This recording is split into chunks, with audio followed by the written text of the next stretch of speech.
સંચાલક ભાવેશભાઈ.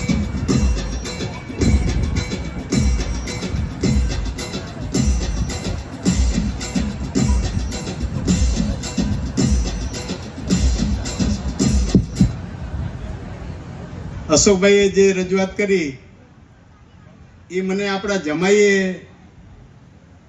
ભાઈ શ્રી વેલાણીએ ત્યાંથી કહ્યું કે તમારા જે માઇક હેન્ડલ કરે છે ને એ ખૂબ વિચારશીલ છે, એની રજૂઆત કરવાની શૈલી ખૂબ સારી છે, કારણ કે એ તો ઘણી જગ્યાએ જતા હોય છે અને યોગાવાળા છે, પોતે આર્ય સમાજી છે, એટલે સારી સંસ્થાઓમાં જોડાયેલા છે.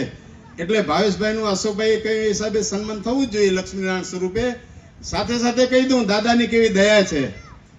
આપણા મુખ્ય જનમાન ભાઈ શ્રી પ્રવીણભાઈ, એના વડીલ બંધુ આપણી પાસે મંડપમાં 3 દિવસથી હાજર છે, અને ભાઈએ અમેરિકાથી આવવાનું જબાન, મોટા ભાઈએ પણ જબાન આપેલી, તેથી અમે ગર્વ અનુભવતા હતા. અને ભાઈનું કે નામ ન બોલાય એટલે મને મજા નહોતી આવતી.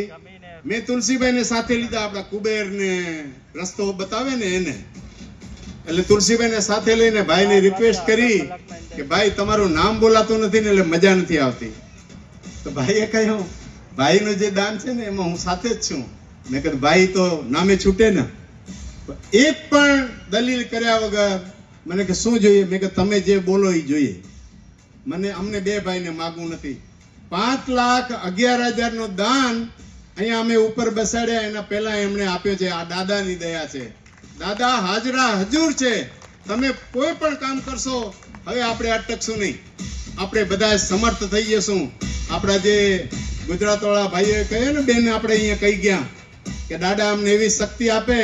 દાદા એમને એકને નહીં, આપણે બધાને એવી શક્તિ આપે કે આપણે રંગે ચંગે ઉત્સવ ઉજવી છે. હરિઓમ.